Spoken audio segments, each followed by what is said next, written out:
Hey guys, ताज़ा खबरों के लिए लाल बटन दबाकर सब्सक्राइब करें और तुरंत खबर पाने के लिए घंटी के बटन को दबाएं। वक्त बदला, सोच बदली, लेकिन वक्त के साथ एक चीज नहीं बदली, वो है एक अटूट विश्वास खूबसूरती का, एक अनमोल रिश्ता खूबसूरती का। रतनलाल सी भावना ज्वेलर्स, जहां विश्वास ही परंपरा है। व्हाट्सएप का सही उपयोग करना सीखें माझा गांव माझी शाळा मोहाड़ी ग्रुप से। अच्छे काम करने वालों को किसी मुहूर्त की जरूरत नहीं होती और ना ही किसी सहारे की। एक व्हाट्सएप ग्रुप कई छात्रों की जिंदगी बदल सकता है, ये साबित हो चुका है। बोलने और करने में काफी अंतर होता है, लेकिन मोहाड़ी जामनेर के ग्रुप के एडमिन किरण पाटिल और मनोहर पाटिल समेत ग्रुप के लोगों ने अपने गांव की मदद करने का एक आदर्श स्थापित किया है, जिससे भविष्य बन जाए। एक ग्रुप बनता है, लाखों रुपए जमा होते हैं और स्कूल को डिजिटल बनाने की शुरुआत की जाती है। गुरुवार को जिलाधिकारी के हाथों से ग्रुप के कुछ उपस्थित सदस्यों ने सरकारी स्कूल के अध्यापकों को स्मार्ट टीवी भेंट की। अब मोहाड़ी के बच्चे और ज्यादा तेजी से सब कुछ सीख सकेंगे, ऐसी उम्मीद है। और जिलाधिकारी किशोर राजे निंबाळकर ने भी दिल खोलकर इनकी प्रशंसा की। याच्या माध्यमातून ज्या शाळांमध्ये हे सेट बसवले जाणार आहेत त्याबरोबर शिक्षकांची जबाबदारी त्या ठिकाणी वाढलेली आहे। अशा रीतीनं मोहाडी गावात चांगल्या प्रतीचे विद्यार्थी आणि नागरिक तयार व्हावेत अशी मी शुभेच्छा व्यक्त करतो। ज्या अज्ञात देणगीदारांनी यासाठी हातभार लावला आणि 21व्या शतकाकडे डिजिटल क्रांतियुग आपण पाहतो त्याकडे जाण्यासाठी मदत केली, त्याबद्दल मी सर्वांचे आभार मानतो। धन्यवाद। किरण पाटिल और मनोहर पाटिल समेत गांव के स्कूल के पूर्व छात्र जो आज विभिन्न स्थानों पर सेटल हो चुके हैं, वो स्वयं में गदगद हैं। सबने मिलकर एक ऐसा प्रयास किया है जो दूसरों को प्रेरणा देगा। नमस्कार, इस वक्त मैं मौजूद हूं जलगांव के जिलाधिकारी कार्यालय में। व्हाट्सएप ग्रुप से तंग होते हुए लोग तो आपने बहुत सारे देखे होंगे, लेकिन व्हाट्सएप ग्रुप का एक सही इस्तेमाल हो सकता है और एक ऐसा इस्तेमाल जो और लोगों को प्रेरणा दे सके। ऐसा इस्तेमाल मोहाड़ी जामनेर इस गांव के लोगों ने किया है। इस गांव के लोग ये हमारे साथ मौजूद हैं, यहाँ पर काफी सारे लोग, और जो चमत्कार हुआ है ये कह सकते हैं वो इन्होंने ही किया है। बहुत सारे ऐसे लोग हैं जो अभी इनके साथ नहीं है। मैं आपको ब्रीफ करूंगा कि व्हाट्सएप ग्रुप पे ग्रुप बनाया गया, उस ग्रुप के जरिए अपने गांव के स्कूल को, जहां से ये लोग पढ़ के निकले हैं, उस ग्रुप को, उस स्कूल को अच्छा डिजिटल बनाने के लिए जो परेशानियां उन्हें हुई वो परेशानियां अब बाकी छात्रों को ना हो, इसके लिए एक मदद की गई और उस मदद के जरिए स्कूल को डिजिटल बनाने के लिए जो भी साधन सामग्री लगती थी वो देने का प्रयास किया गया है। मेरे साथ उस ग्रुप के लोग मौजूद हैं, व्हाट्सएप ग्रुप के लोग, उस गांव के लोग मौजूद हैं, इनसे और ज्यादा जानकारी लेते हैं। हमारे साथ है मनोहर जी पाटिल। सर, किस तरीके से आप लोगों ने ये फॉर्म किया और क्या क्या हुआ है? सर, एक तो पहली बात, गांव छोटा है, डिजिटल संकल्पना आज बड़े शहरों में है, पब्लिक स्कूलों में है, सरकारी स्कूलों में ये नहीं है।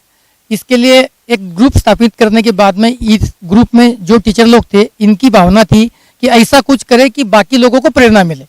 उस हिसाब से कि भी शासकीय योजना जो भी होंगी ये हमारा काम नहीं है, उस हिसाब से अपनी खुद की क्या इन्वॉल्वमेंट रह सकती है इसके अंदर, तो सामूहिक आह्वान किया गया और सभी लोगों ने स्वेच्छा से इतना ऐसा निधि दिया कि शुरुआत टीचर लोगों ने, स्थानिक टीचर लोगों ने बोला था कि हमारी रिक्वायरमेंट है, खर्चा है 1 लाख के लगभग और जमा हुए 1,67,000 रुपए।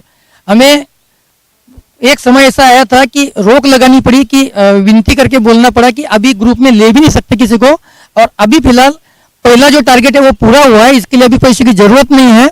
अभी भी इतने, ये पहला साहित्य लेने के बाद में हमारे कुछ पैसे अभी बचे हुए हैं। दूसरा काम जब हाथ में लेंगे, जब और पैसे की जरूरत होंगी, उस समय और सदस्य इसमें इन्वॉल्व करेंगे और बड़ा प्रोजेक्ट हाथ में लेंगे। पर अभी जो किया है, मतलब सामूहिक एक व्हाट्सएप ग्रुप, आज हर आदमी व्हाट्सएप के लिए तंग आया है। ऐसी कंडीशन में सभी पूरे परिवार ने, हम अभी इसको एक परिवार बन गए हमारा। कोई मुंबई में रहता है, कोई पुणे में, कोई विदेश में, कोई बेंगलोर में है, जामनेर है, जलगांव है, सब लोग बाहर रहते हैं, पर इतना अच्छा प्रतिसाद सबने दिया है, मेरे पास में शब्द नहीं है सबके लिए क्या धन्यवाद कैसे ज्ञापित करूं। बाकी एकजुट होकर जो काम होता है वो कोई अकेला आदमी कर नहीं पाता। ये संदेश और गांव के प्रति जो भावना सबकी बनी है, ये संदेश सबके लिए प्रेरणादायी है। ये थे मनोहर जी पाटिल जो उस स्कूल के छात्र रह चुके हैं, उनको सारे कष्ट मालूम है, शायद इसलिए उन्होंने पुढ़ाकार लिया और आगे कुछ कर पाए। हमारे साथ अभी के स्कूल के शिक्षक हैं। सर, ये जो कुछ भी डिजिटल बनाने का आपको साधन मिला है, इसका कितना उपयोग आप लोग कर पाएंगे और कैसा लग रहा है आपको? पहले तो मैं इस जो गांव के जो सदस्य है, इन लोगों ने जो उपक्रम लिया और इसको जो पूरा किया, इसके लिए मैं हमारे स्कूल के मुख्याध्यापक के सब शिक्षक स्टाफ की तरफ से उनका धन्यवाद करता हूँ। अभी इनकी जो जिम्मेदारी है उन्होंने पूरी की है। इसके आगे अभी हमारी जिम्मेदारी शुरू हुई है। इसके पहले हम भी जब स्कूल जाते थे तभी हमें भी ये जो सुविधा नहीं मिली जो अब की जरूरत हो गई है। अभी इस सुविधा का हमारे स्कूल में जब इंस्टॉलेशन होगा उसके बाद में हर बात जो छोटी छोटी बात हमें बच्चों को समझाने में जो दिक्कत आती थी वो हम व्हाट्सएप के माध्यम से, यूट्यूब के माध्यम से उन बच्चों को सही तरीके से, सही ढंग से उन्हें समझा सकें। और इन लोगों ने जो उपक्रम लिया है, ये हमारे जामनेर तालुके में नहीं तो पूरे महाराष्ट्र में ऐसा पहला उपक्रम होगा कि इतना अच्छा मुझे जो अपन बोलते हैं कि बुराई में से जो अच्छाई निकलती हैं, तो वैसा एक काम इन्होंने किया है। इस काम का हमारे तालुके में, हमारे जिले में इसका सब तरफ से अभिनंदन हमारा हो रहा है।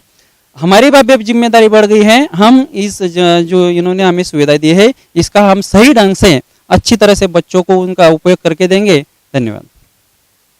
ये थे शिक्षक हमारे साथ जो ये बता रहे थे कि जो जिम्मेदारी इन लोगों ने दी है उसको बखूबी पूरा करेंगे। एक लकड़ी को कोई भी तोड़ सकता है, लेकिन जब लकड़ी की गांठ हो तो उसका तोड़ना मुश्किल है। ये बात एक बार फिर से यहाँ पर साबित हो रही है। बस उसका भाव बदल गया है, वो भाव अब डिजिटल हो गया है और व्हाट्सएप ग्रुप के जरिए एक अच्छा काम हुआ है। लोगों को इससे प्रेरणा लेनी चाहिए और मैं तो यही कहूंगा कि आप लोग भी तैयार रहिए अपनी मदद खुद करने के लिए। जलगांव से आनंद शर्मा, इंडिया अब तक न्यूज के लिए। गांव वालों के साथ यजुवेंद्र महाजन, पत्रकार दिलीप तिवारी, जामनेर के तहसीलदार श्री केड़कर और स्कूल के शिक्षकों की उपस्थिति में जिलाधिकारी दफ्तर पर कार्यक्रम का आयोजन किया गया था और वो इसलिए किया गया था ताकि इस मदद का श्रेय किसी को भी न जाए और आखिर में सच्ची मदद तो गुमनाम ही होती है। जलगांव से धर्मेंद्र के साथ आनंद शर्मा की रिपोर्ट, इंडिया अब तक न्यूज के लिए। हे गाइस, ताज़ा खबरों के लिए लाल बटन दबाकर सब्सक्राइब करें और तुरंत खबर पाने के लिए घंटी के बटन को दबाएं।